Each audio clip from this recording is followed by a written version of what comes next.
नमस्कार, आज तक देख रहे हैं आप, साथ आपके मैं हूं अर्पिता आर्या। मॉनसून की विदाई का वक्त आ रहा है, लेकिन इससे पहले उत्तर भारत के कई इलाकों में हो रही बारिश मुसीबत बनी हुई है। पहाड़ों पर लैंडस्लाइड की आफत है, सड़कों पर सैलाब है, मलबे के चलते हाईवे रास्ते बंद है, मैदानी इलाकों में बाढ़ का संकट है। लगातार बारिश के चलते कहीं मकान ढह रहे हैं, कहीं गांव के गांव डूबे नजर आ रहे हैं। भारी बारिश के बीच लोग मुसीबत की मार झेल रहे हैं। तो अब बात पहाड़ी राज्यों में आसमानी आफत की भी कर लेते हैं। जम्मू कश्मीर और उत्तराखंड के कई इलाकों में इन दिनों भारी बारिश हो रही है। लगातार बारिश के चलते कई जगहों से लैंडस्लाइड की खौफनाक तस्वीरें भी सामने आ रही हैं। उत्तराखंड में नदी नाले उफान पर हैं, सड़कों पर बहते सैलाब ने लोगों का रास्ता रोक दिया है। कहीं कहीं तो ये संकट लोगों की जिंदगी पर भारी पड़ रहा है।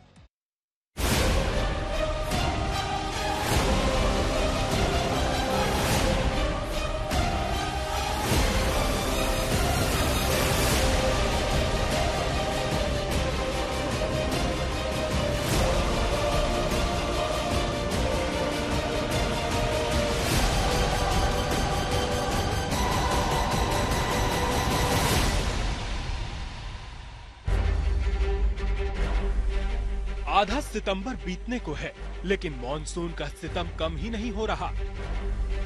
कहीं बारिश आफत बनकर बरस रही है,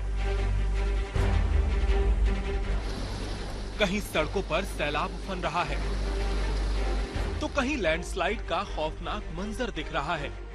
मौसम की इस मुसीबत का सबसे ज्यादा असर इन दिनों पहाड़ों पर दिख रहा है। लैंडस्लाइड की ये खौफनाक तस्वीरें जम्मू कश्मीर के सूरनकोट की हैं। देखिए कैसे पहाड़ का बड़ा हिस्सा अचानक दरक कर हाईवे पर आ गिरा। एक बारगी हर कोई लैंडस्लाइड की इन तस्वीरों को देखकर सहम गया। सूरनकोट में हुए इस भयानक लैंडस्लाइड के चलते पुंछ जम्मू राष्ट्रीय राजमार्ग बाधित हो गया। करीब 2 घंटे तक दोनों ओर गाड़ियों की लंबी कतार लग गई। मौसम की मार के बीच लोगों की जान अटकी रही। सिर्फ जम्मू कश्मीर नहीं, पहाड़ी राज्य उत्तराखंड का हाल भी कुछ ऐसा ही है। टिहरी से भी लैंडस्लाइड की ताजा तस्वीरें सामने आई हैं। इन दिनों उत्तराखंड के कई इलाकों में बारिश मुसीबत बनकर बरस रही है। लैंडस्लाइड के चलते पहाड़ों से पत्थरों की बरसात है, तो दूसरी ओर सड़कों पर मलबा है, सैलाब है। अब रामनगर की इन तस्वीरों को देखिए। सड़क पर पूरी रफ्तार से पानी की धारा बह रही है। आने जाने वालों के रास्ते में ये तेज धारा रोड़ा बन गई है। इस दौरान जब सड़क किनारे खड़ी एक जिप्सी इस बहाव की चपेट में आई तो बहती चली गई। किसी तरह से जिप्सी में सवार लोगों ने कूदकर अपनी जान बचाई। मौसम की मार के बीच लोगों की मुश्किलें बढ़ गई हैं। पिथौरागढ़ में नेशनल हाईवे समेत कुल 30 सड़कें बंद हैं। अल्मोड़ा का हाल भी कुछ ऐसा ही है। 2 दिनों की जबरदस्त बारिश के बाद यहाँ 2 नेशनल हाईवे बंद हैं।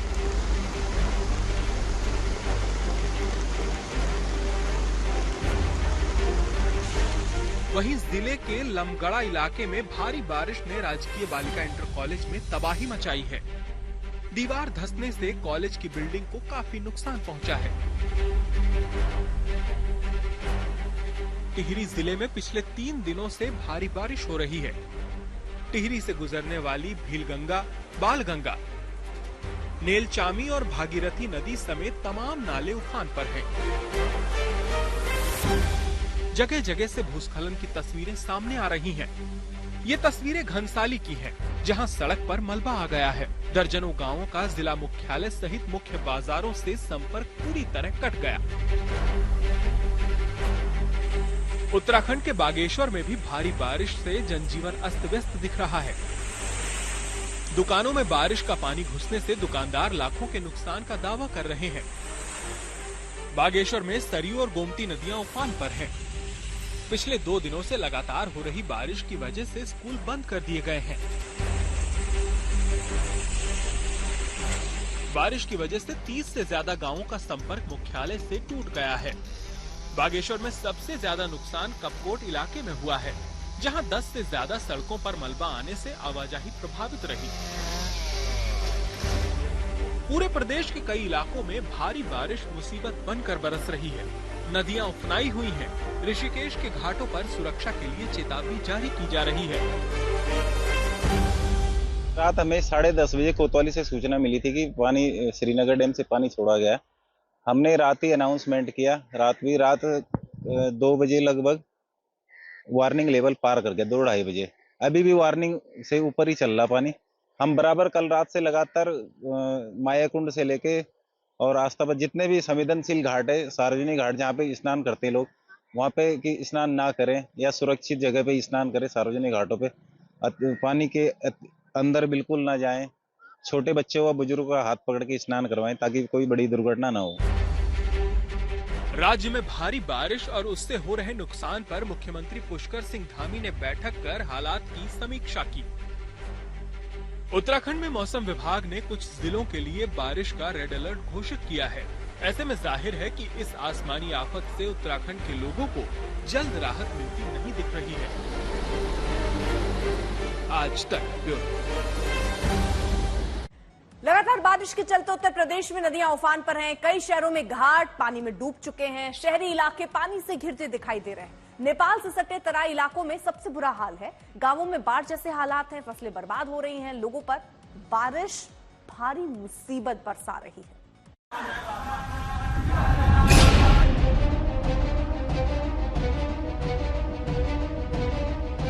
पहाड़ी इलाकों में सैलाब की आफत है तो मैदानी इलाके में भारी बारिश की मुसीबत। यूपी के कई शहरों में बाढ़ जैसी स्थिति हो रही है। लगातार नदियां खतरे के निशान से ऊपर बह रही हैं।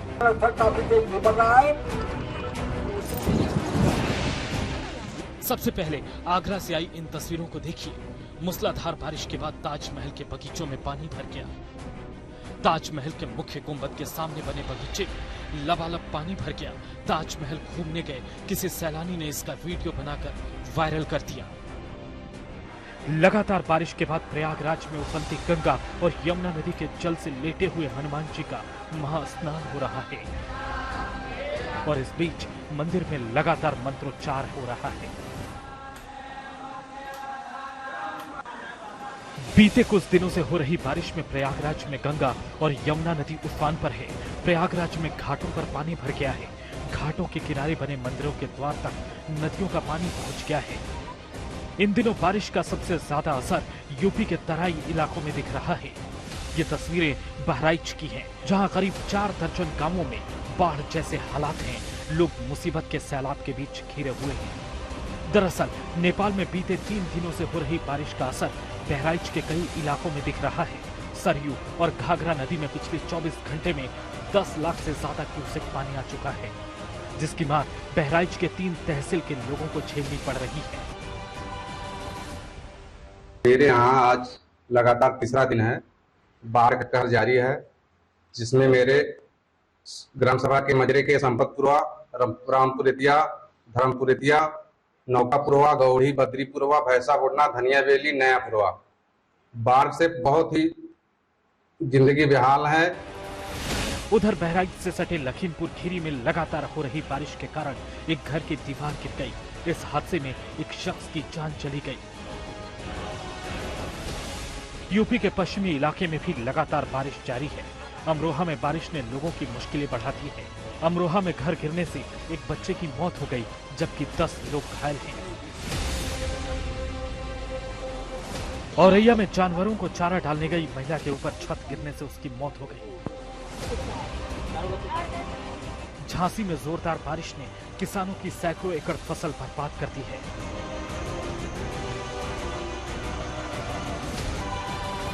वजह से काफी हैवी बारिश हुई है। उसकी वजह से खरीफ की लगभग सभी जैसे फसलें हैं, जैसे उड़द है, मूंग है, आपका तिल है, मूंगफली, इनमें काफी नुकसान हुआ है और खेतों में कल पानी भी भरा हुआ है। हमीरपुर में यमुना और बेतवा नदियां उफान पर हैं। बांधों से पानी छोड़े जाने से दोनों नदियों का जलस्तर खतरे के निशान के पास पहुंच गया है। हमीरपुर में भी मूसलाधार बारिश की वजह से किसानों की सैकड़ों एकड़ फसल तबाह हो गई। निचले इलाकों से लोगों का पलायन भी शुरू हो गया है। बांदा में भी केन नदी खतरे के निशान से 1.5 मीटर ऊपर बह रही है। कई गांवों का संपर्क जिला मुख्यालय से कट गया है। कोई अनहोनी ना हो, इसके लिए प्रशासन ने अलर्ट जारी किया है कि उफनती नदियों से लोग दूर रहें। जालौन में भी पाहुज नदी में बाढ़ से हजारों लोग बेबस नजर आ रहे हैं। कोंच तहसील के कई गांव जलमग्न नजर आ रहे हैं। प्रशासन की टीम लोगों को निचले इलाकों से लगातार सुरक्षित स्थानों पर पहुंचा रही है।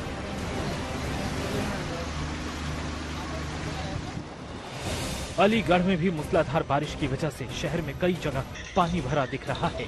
रिहायशी इलाके भी पानी में डूबे नजर आ रहे हैं। इस बीच मौसम विभाग की माने तो अभी कुछ दिन यूपी के कुछ इलाकों में बारिश का दौर जारी रहेगा। आज तक ब्यूरो। बारिश के बीच हरियाणा के फरीदाबाद में सिस्टम की लापरवाही ने 2 लोगों की जान ले ली। ओल्ड फरीदाबाद इलाके में रेलवे अंडरब्रिज के नीचे भरे बरसाती पानी में एक कार डूब गई। अब सवाल यह है कि रेलवे अंडरब्रिज में अगर बार बार पानी भरता है तो यहां गाड़ियों को आने जाने से रोकने के इंतजाम क्यों नहीं है? मैनेजर शर्मा फरीदाबाद में ही रहते हैं। रात 10:30 बजे के करीब दोनों यहां से गुजर रहे थे। अंडर ब्रिज में पानी का शायद दोनों को अंदाजा नहीं था। गाड़ी अंदर जाकर फंस गई और लॉक भी हो गई। दोनों मदद के लिए चिल्ला रहे थे। आसपास के लोग मदद के लिए पहुंचे। रस्सियों की मदद से गाड़ी को निकाला गया, लेकिन दोनों की जान नहीं बचाई जा सकी। दरअसल ये दोनों कर्मचारी गुड़गांव के एक प्राइवेट बैंक HDFC में काम करते थे और अपने घर ग्रेटर फरीदाबाद वापस जा रहे थे और इसी अंडरपास का इस्तेमाल कर रहे थे। लेकिन अंडरपास में पानी भरा हुआ था। जो जैसे ही अपनी XUV 7 गाड़ी लेकर के इस अंडरपास में एंटर करा, उसके बाद पानी का लेवल जो है वो बढ़ने लगा, जिसके कारण इन दोनों शख्स की जो है गाड़ी फंस गई, जिसमें बैंक मैनेजर की और उसके साथ साथ उनके साथ जो कैशियर थे, इन दोनों की मौत हो गई। हालांकि मौके पर जब आसपास के लोगों को पता चला तो उनकी मदद से इस गाड़ी को बाहर निकाला गया। एक शख्स की मौके पर ही मौत हो गई और उसके बाद जो दूसरा शख्स था उसको पास के अस्पताल ले जाया गया, जहां पर उसने दम तोड़ दिया। हालांकि आप देख सकते हैं कि किस तरीके से ये पूरा फरीदाबाद जो नगर निगम है उसकी एक बड़ी कहीं ना कहीं लापरवाही कहेंगे कि किस तरीके से ये कई मीटर का, कई किलोमीटर का ये पूरा अंडरपास है और उस अंडरपास में तकरीबन 9 से 10 फीट के आसपास जो है वो पानी से पूरा लबालब है। हालांकि पुलिस प्रशासन का मानना है और उनका कहना है कि दोनों अंडरपास की तरफ जाने वाले रास्ते पर बैरिकेड जो है वो लगा दिए गए थे, लेकिन बावजूद ये दोनों शख्स गाड़ी लेकर के तेज रफ्तार के साथ अंडरपास में घुसे और गाड़ी के अंदर पानी भरने लगा, जिसके कारण ये दोनों फंस गए और जिसके कारण इनकी जान चली गई। फिलहाल इस ब्रिज के दोनों तरफ पुलिस की बैरिकेडिंग दिखाई दे रही है। पुलिस का दावा है कि कल भी यहाँ बैरिकेडिंग थी और उन्हें रोकने की कोशिश भी की गई थी। ओल्ड पे हमारी पुलिस द्वारा जो है ना पानी भरा होने के कारण बैरियर लगाया हुआ था कि भाई यहाँ जो है ना खतरा है, आगे ना जाए, पानी ज्यादा भरा हुआ था। लेकिन फिर भी वो बैरियर को जो है ना इधर उधर करके उस पानी में घुस जाते हैं। जो हमारे एक राइडर वालों ने भी उनको कहा है कि भाई आगे जो है ना पानी ज्यादा है, लेकिन ये फिर भी हम निकल जाएंगे उनसे करके ये उस पानी में घुस जाता है। लेकिन मदद के लिए पहुंचे लोगों का कहना है कि हादसे के वक्त वहाँ कोई बैरिकेडिंग नहीं थी। फिर गांव में जैसे ही हमें पता चला, सारे हम यहाँ से 20-25 लोग हैं, वीडियो भी है मेरे पास, और हम गए हैं, रस्सा डाला है, जब जाकर उनको निकाला गया। उनमें से 2 की डेथ हो चुकी है, लेकिन कुछ भी नहीं था। जब ये भी अब लगाया गया था, जब हादसा हो गया था उसके बाद लगाया गया। लोगों का कहना है कि इस हादसे से पहले वहाँ एक गाड़ी गुजरी थी, लेकिन वो ज्यादा आगे नहीं गई थी। स्थानीय लोगों ने उसे वापस खींच लिया। जब पानी भर रहा था क्या पे बैरिकेड लगाया था? उस टाइम कोई बैरिकेड तो नहीं था, बट हाँ 2 पुलिस वाले थे। वो शायद या तो यहाँ वहाँ कहीं बेचारे हो गए होंगे, थोड़ा बहुत यहाँ खाना वाना खा रहे होंगे। इतनी देर में तो बंदे आए, कह रहे कि उन्होंने खींच के गाड़ी सीधी घुसा दी है इसके अंदर। आइए सीधा। उससे पहले एक लड़की भी थी, उसमें थी वो फ्रॉन्क्स गाड़ी है सुजुकी की, वो इसमें घुस गई थी। वो भी चिल्लाई कि हेल्प हेल्प। उसको वो ज्यादा नहीं घुस पाई, मैंने उसको पहले पानी से निकाल दिया था हमने।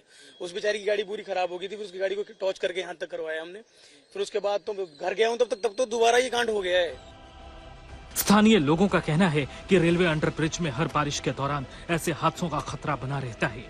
अंडरब्रिज में रोशनी की भी कोई व्यवस्था नहीं है, इसलिए लोगों को रात के वक्त पानी का सही अंदाजा नहीं लग पाता। सचिन गौर के साथ सुशांत, फरीदाबाद, आज तक।